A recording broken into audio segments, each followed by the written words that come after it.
नमस्कार साथियों, स्वागत है आप सभी का आपके अपने YouTube चैनल भी फॉर स्टडी में। मैं विकास सिंह तोमर आपके लिए लेकर आया हूं हिंदी पेडागोजी के कुछ महत्वपूर्ण प्रश्न जो कि एग्जाम के लिए काफ़ी इंपॉर्टेंट होने वाले हैं। तो साथियों, यदि आप PDF के लिए हमारे टेलीग्राम चैनल को ज्वाइन कर लीजिए। यहाँ पर आपको निःशुल्क PDF मिल जाती है। अभी तक हमारे चैनल को सब्सक्राइब नहीं किया तो चैनल को सब्सक्राइब जरूर कर लें। ठीक है दोस्तों, यदि वीडियो अच्छा लगे तो लाइक जरूर कर दीजिएगा। चलते हैं हम आज के पहले प्रश्न पर।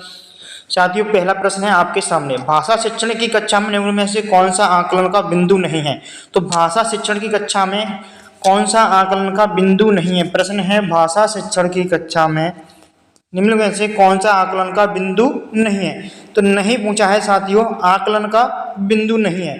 तो सुनना बोलना हो जाएगा क्या, पढ़ना समझना हो जाएगा, लिखना अभिव्यक्ति करना हो जाएगा, चित्र बनाना। तो देखो आकलन का बिंदु नहीं है, तो नहीं पूछा है चित्र बनाना आकलन का बिंदु नहीं होगा साथियों। सुनना और बोलना, यदि बच्चा सुनेगा और बोलेगा तो आकलन उसका किया जा सकता है। जैसे बच्चा आपके सामने अपनी भाषा में अपनी अभिव्यक्ति दे रहा है तो आप उसका आकलन कर सकते हो कि बच्चा कितने शब्दकोशों को सीख चुका है या किस तरह से वार्तालाप कर रहा है। तो आप उसकी भाषा के माध्यम से उससे सुनकर भी आप उसका आकलन कर सकते हो।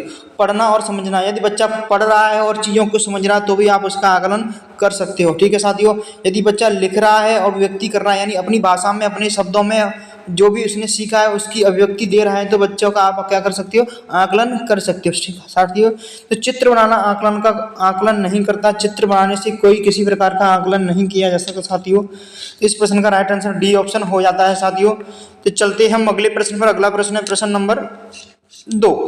भाषा के आकलन करने के बाद महत्वपूर्ण सोपान होना चाहिए। यदि आप भाषा का आकलन कर रहे हैं तो निम्नलिखित में से कौन सा सोपान होना चाहिए। साथियों, हिंदी पेडागोजी में 15 प्रश्न आते हैं आपके, कुल 30 प्रश्न आएंगे। हिंदी भाषा के अंदर कितने प्रश्न आएंगे साथियों, 30 प्रश्न आएंगे, जिसमें से 15 प्रश्न पेडागोजी के होने वाले हैं। तो 15 प्रश्न आप हिंदी में यदि 27 से लेकर 28 नंबर का स्कोर करते हो तो ये मान लो आपको क्वालिफाई होने से कोई भी नहीं रोक सकता साथियों।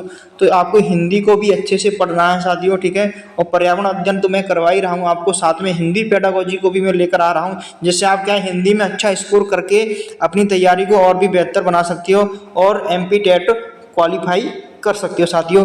कोई ज़्यादा टेंशन लेने की ज़रूरत नहीं है। मात्र 40 दिन आपके पास शेष बचे हैं, तो जितना हो सके जितना प्रीवियस ईयर क्वेश्चन पेपर कीजिएगा, क्योंकि प्रीवियस ईयर ही ज़्यादातर आपके प्रश्न आपको देखने को मिलेंगे। ठीक है साथियों, जितने हो सके उतने प्रीवियस ईयर क्वेश्चन पेपर हल कीजिए। ठीक है साथियों, टेस्ट लगाइए, डेली टेस्ट लगाइए। एक टेस्ट तो आपको डेली लगानी है साथियों।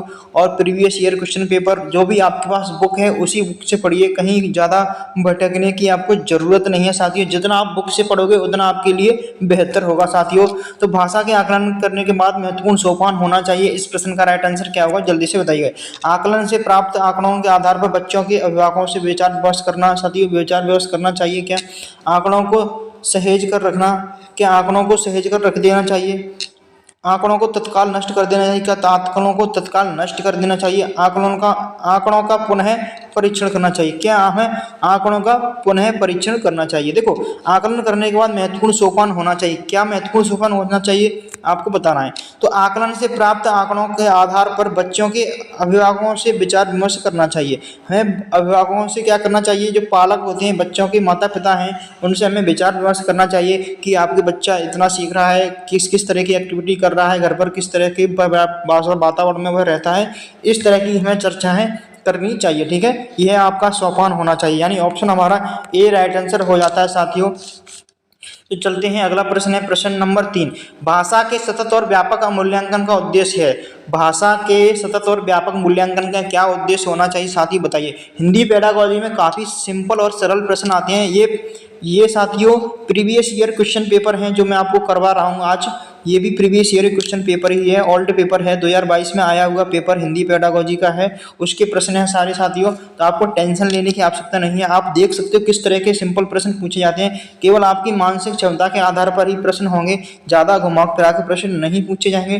तो आप नॉर्मली ही अच्छा स्कोर कर सकते हो। बस आपको ज़्यादा से ज़्यादा प्रैक्टिस करनी है, जिससे आपको पता चलेगा किस तरह के प्रश्नों पर हमें किस तरह का उत्तर देना चाहिए। ठीक है साथियों, जितनी आप प्रैक्टिस करोगे उतना ही आप बेहतर कर पाओगे। मैंने हिंदी पेडागोजी की लगभग 9 क्लास और करवा चाहिए। आप उन्हें भी देख लीजिएगा क्योंकि वो आपके एग्जाम के लिए काफ़ी इंपॉर्टेंट होने वाली साथियों। वह प्ले लिस्ट में आपको मिल जाएगी, हिंदी पेडागोजी प्ले लिस्ट अलग से बना रखी है, आपको वहाँ पर मिल जाएगी साथियों। इस प्रश्न का राइट आंसर क्या होगा? तो भाषा के सतत और व्यापक मूल्यांकन का उद्देश्य है बच्चों को सीखने की प्रक्रिया को समझकर उपयुक्त शिक्षण अधिगम को अपनाना। ठीक है साथियों, अगली कक्षा में प्रोन्नत करने के लिए लक्ष्य जुटाना, बच्चों की त्रुटियों की पहचान करना। क्या बच्चों की त्रुटियों की पहचान करना मूल्यांकन का उद्देश्य होना चाहिए? मूल्यांकन की परंपरा का निर्वाह करना, क्या मूल्यांकन की परंपराओं का हमें निर्वाह करना चाहिए? परंपराओं का निर्वाह करना चाहिए। हम व्यापक मूल्यांकन कर रहे हैं तो हम क्या करेंगे?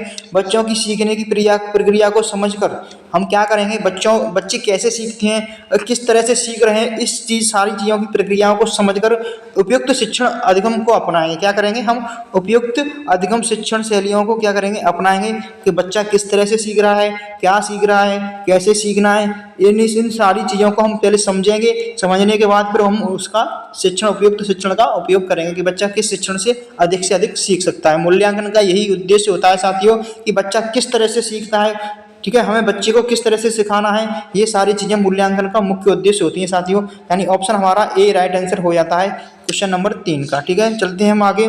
निम्न में से लेखन और उच्चारण के लिए डैश अनुकरण विधि उपयोगी है।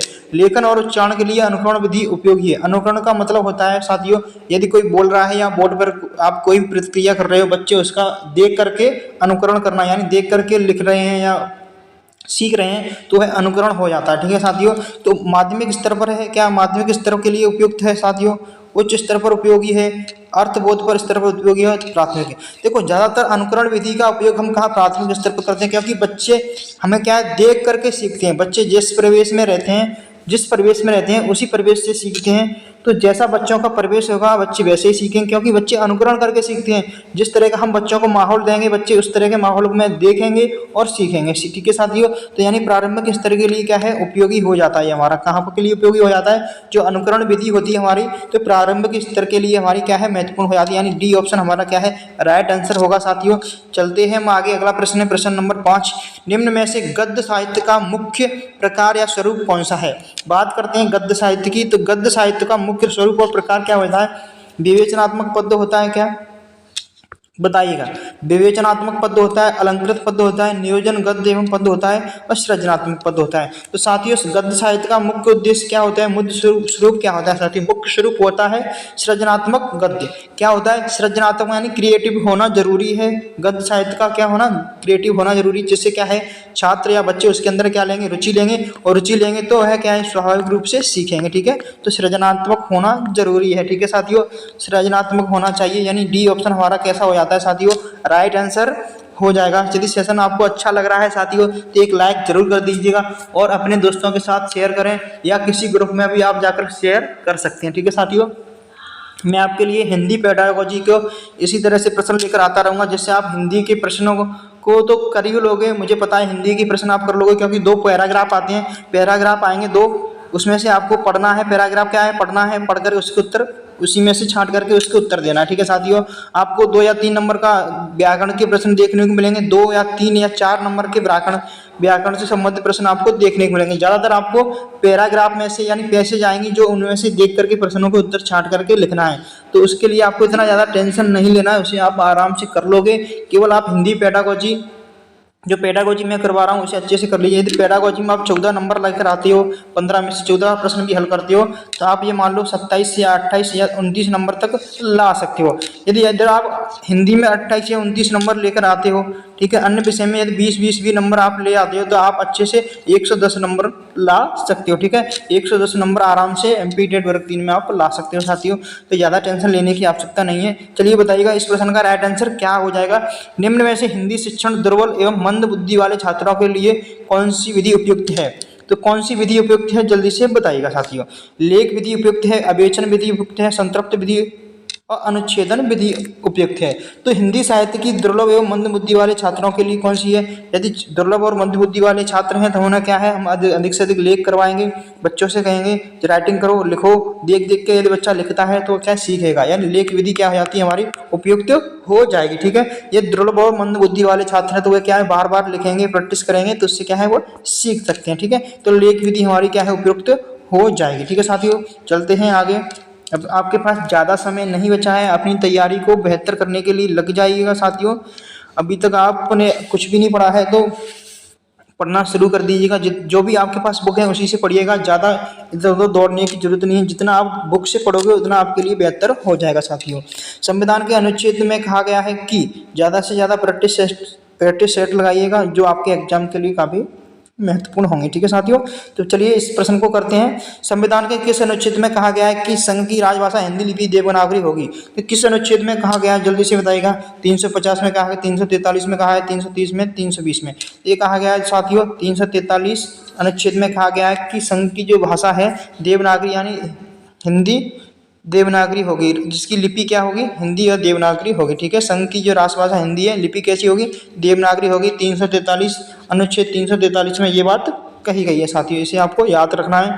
निम्न में से शिक्षण को प्रभावित करने वाला कारक कौन सा हो सकता है? देखो साथियों, रिपीटेड क्वेश्चन आते हैं, आपको इस चीज़ की टेंशन नहीं लेनी है। कई सारे प्रश्न आपको दोबारा से देखने को मिलेंगे। ठीक है, तो आपको प्रीवियस ईयर क्वेश्चन सारे कर ही लेना है, उन्हें तो आपको छोड़ना ही नहीं है। ठीक है, क्योंकि आपको वहाँ से लगभग 30 से 40% एग्जाम में पेपर देखने को मिलेंगे। 30 से 40% आपको एग्जाम में प्रीवियस ईयर क्वेश्चन देखने को मिलेंगे साथियों।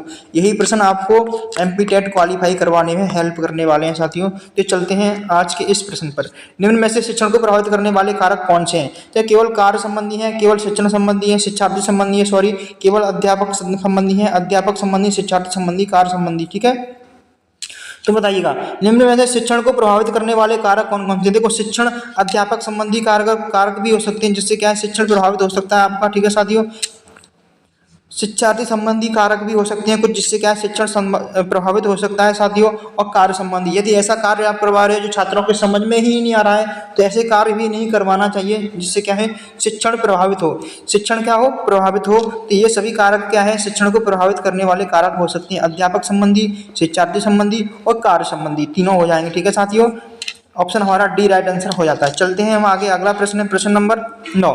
परिवार एक साधन है, परिवार एक साधन है, किसका साधन है?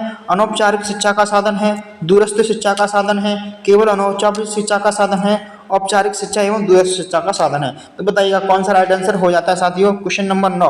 क्वेश्चन नंबर 9 का राइट आंसर क्या होगा साथियों? हम ज़्यादा टाइम नहीं लेंगे, जल्दी ही सेशन को एंड कर देंगे। ठीक है साथियों, तो सेशन को लास्ट तक जरूर बने रहिएगा, क्योंकि यह सेशन आपके लिए काफ़ी इंपॉर्टेंट ही होने वाला है साथियों, क्योंकि इस तरह के ही प्रश्न आपको एग्जाम में देखने को मिलेंगे, इसकी आपको टेंशन नहीं लेनी है। ठीक है साथियों, तो अनौपचारिक शिक्षा का साधन है, क्या है?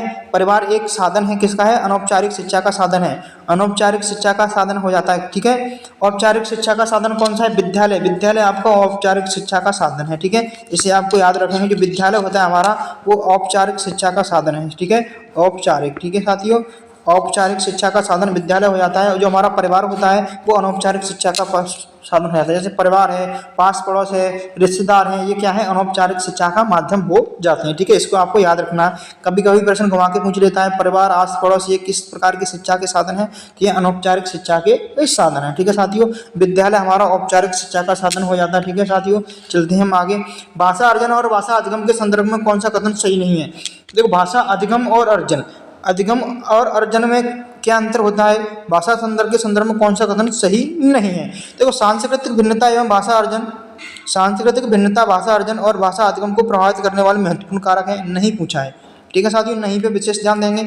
भाषा अधिगम में कभी भी अनुवाद का सहारा नहीं लिया जाता। क्या ये ऑप्शन राइट आंसर हो जाएगा? भाषा अर्जन सहज और स्वाभाविक होता है, जबकि भाषा अधिगम प्रयासपूर्ण होता है।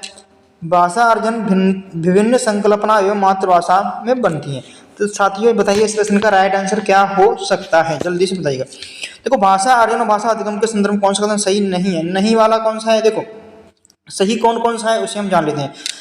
तो भाषा अर्जन में विभिन्न संकल्पनाएं मातृभाषा में बनती हैं। ठीक है साथियों, अर्जन हम अपने आप होता है, अर्जन करने के लिए हमें कहीं भी नहीं जाना होता है, हम अपने प्रवेश से ही भाषा का अर्जन करते हैं साथियों।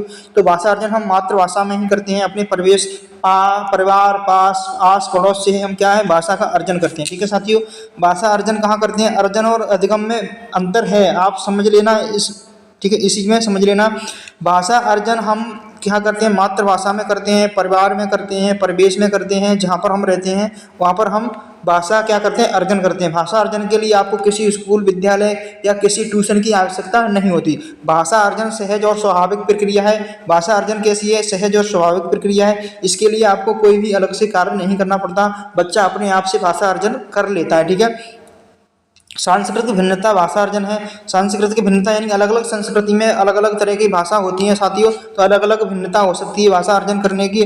सभी लोगों की अलग अलग भाषा संस्कृति अलग अलग हो सकती है साथियों, एक जैसी नहीं हो सकती। ठीक है। अब अधिगम, अधिगम क्या है, अधिगम एक प्रयासपूर्ण प्रक्रिया है। अधिगम जब हम कोई चीज़ सीखते हैं, अधिगम का मतलब क्या है, सीखना। विद्यालय में जाते हैं पढ़ने के लिए तो वहाँ पर क्या है, अधिगम करते हैं। क्या करते हैं साथियों, तो विद्यालय में जब आप जाते हो तो वहाँ पर क्या करते हो, अधिगम करते हो, तो इसे क्या बोलते हैं, अधिगम बोलते हैं। ठीक है। अधिगम एक प्रभावित कर भाषा अधिगम को प्रभावित करने वाला कारक महत्वपूर्ण है। ठीक है साथियों। भाषा जो अधिगम हम करते हैं क्या है, हमें क्या करती है, प्रभावित करती है, क्योंकि हम उसे नई चीज़ों को सीखते हैं। किसके माध्यम से सीखते हैं साथियों, तो अधिगम के माध्यम से हम सीखते हैं। ठीक है। अर्जन एक स्वाभाविक प्रक्रिया है जो अपने आप होती है साथियों, इसमें हमें सीखने की आवश्यकता नहीं होती। तो हमारा गलत आंसर कौन सा हो जाता है, नहीं है, तो बी ऑप्शन हमारा गलत आंसर हो जाता है। भाषा अधिगम में कभी भी अनुवाद का सहारा नहीं लिया जाता। ठीक है। भाषा अधिगम में अनुवाद का सहारा लिया जाता है साथियों। जब भी हम भाषा अधिगम करते हैं, जब भी हम कोई चीज़ नई चीज़ सीखते हैं तो उसमें क्या है, अनुवाद का सहारा लेते हैं। जब शिक्षक आपको, मैं आपको एक्सप्लेन कर रहा हूँ इस प्रश्न को क्या है, तो आपकी भाषा में ही तो कर रहा हूँ, नॉर्मल भाषा का इस्तेमाल कर रहा हूँ। ठीक है। तो इस तरह का हम सहारा लेते हैं। ठीक है। जब हम किसी चीज़ का अनुवाद करते हैं तो हम मातृभाषा का क्या लेते हैं, सहारा लेते हैं। ठीक है। तो अनुवाद का सहारा लिया जाता है, भाषा अधिगम में अनुवाद का सहारा लिया जाता है। इसमें दिया है नहीं लिया जाता, ये कैसा है, गलत आंसर हो जाता है। तो ऑप्शन हमारा बी राइट आंसर हो जाता है। साथ ही चलते हैं हम आगे। अगला प्रश्न है प्रश्न नंबर 11। प्राथमिक स्तर पर आप कहानियां कविताओं को किस पक्ष में सबसे अधिक पूर्ण मानते हो। प्राथमिक स्तर की बात की जा रही है। प्राथमिक स्तर पर आप कहानियां कविताओं में किस पक्ष में सबसे अधिक पूर्ण मानते हैं। घटनाओं, शहर, पदों, दोहराव, प्रत्यक्ष, उपदेशात्मक, प्रतिष्ठित लेखकों की कहानियां कविताएं बच्चों की द्वारा को पढ़ाई जाएं। कहानियों कविताओं का व्याकरणिक नियमों जानकारी दृष्टि से समृद्ध होना। तो बताइए, देखो प्राथमिक स्तर की बात कर रहा है, कहानियां कविताएं किस पक्ष को सबसे ज़्यादा महत्वपूर्ण मानते हैं। तो कहानियां क्या करती हैं, कहानियां कविताओं का व्याकरणिक नियमों की जानकारी दृष्टि से समृद्ध होना चाहिए। किससे समृद्ध होना चाहिए, तो व्याकरणिक दृष्टि से कैसी होनी चाहिए, समृद्ध होनी चाहिए, जिससे क्या है बच्चा सीख जाता है। ठीक है। प्राथमिक स्तर पर कहानियों और कविताओं के माध्यम से बच्चे क्या है, अधिक सीखते हैं, और बच्चे मनोरंजन के माध्यम से भी अधिक से अधिक सीखते हैं। ठीक है। यदि हम बच्चों को मनोरंजन यानी खेल खेल के माध्यम से सिखा रहे हैं तो बच्चा अधिक से अधिक सीखेंगे। ठीक है। खेल खेल के माध्यम से बच्चे क्या है, अधिक सीखते हैं। ठीक है साथियों। तो ऑप्शन हमारा डी राइट आंसर हो जाता है साथियों। चलते हैं हम आगे। अगला प्रश्न, प्रश्न नंबर 12। कपट का व्यवहार, कपट का व्यवहार भाव व्यक्त करने की वाली कहावत निम्नांकित कहावत में कौन सी है। तो बताइएगा इस प्रश्न का राइट आंसर क्या होगा। हाथ सुमरीनी बाल कतरनी, हाथ सुमरीनी बाल कतरनी। साथियों, खग जाने खगी की भाषा, बेबी में हाथ तू डाल मंत्र में पढ़ूं। बेबी, सॉरी साथियों, यहाँ पर लिखा है बामी में हाथ तू डाल मंत्र में पढ़ूं। ठीक है साथियों। खोदा पहाड़ निकली चुईया। तो कपट का व्यवहार व्यक्त करने के लिए कहावत निम्नलिखित में से कौन सी होगी साथी, जल्दी से बताइए कौन सी कहावत हो जाएगी। हाथ सुमिरनी बाल कतरनी, यानी ऑप्शन हमारा एक राइट आंसर हो जाएगा। ठीक है। कपट का व्यवहार व्यक्त करने वाली क्या है, हाथ सुमिरनी बाल कतरनी हो जाएगा। ठीक है। सामने से कुछ और है, पीछे कुछ है। ठीक है। कपट का व्यवहार करने वाली। ठीक है। कविता शिक्षण की प्रणाली उच्च माध्यमिक कक्षाओं के छात्रों के लिए हितकारी है। क्वेश्चन नंबर 13 है, कविता शिक्षण की प्रणाली उच्च माध्यमिक कक्षाओं के लिए हितकारी है।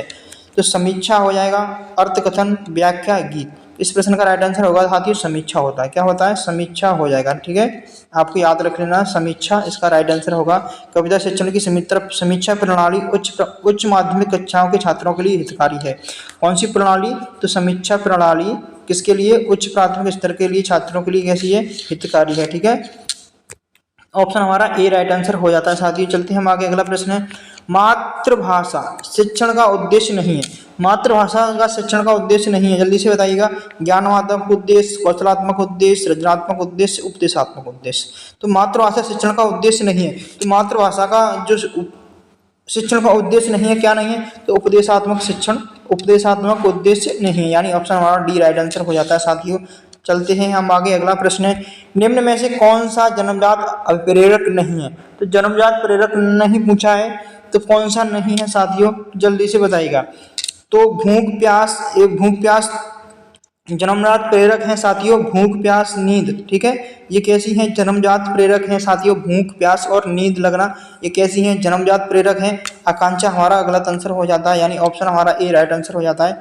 बात करते हैं जन्मजात प्रेरक कौन कौन से हैं तुम्हारे, तो भूख प्यास नींद हमारे कैसे हैं? जन्मजात प्रेरक हो जाते हैं साथियों। साथियों यदि सेशन अच्छा लगा हो तो लाइक जरूर कर दीजिएगा और अपने दोस्तों के साथ शेयर करें। अभी तक आपने हमारे चैनल को सब्सक्राइब नहीं किया, चैनल को सब्सक्राइब जरूर कर लीजिएगा। यदि आप पीडीएफ के माध्यम से पढ़ना चाहते हो तो हमारे टेलीग्राम चैनल को ज्वाइन कर लीजिएगा, जिसकी लिंक आपको डिस्क्रिप्शन बॉक्स में मिल जाएगी। तो साथियों मिलते हैं हम अगली वीडियो में, तब तक के लिए धन्यवाद। जय हिंद, वंदे मातरम।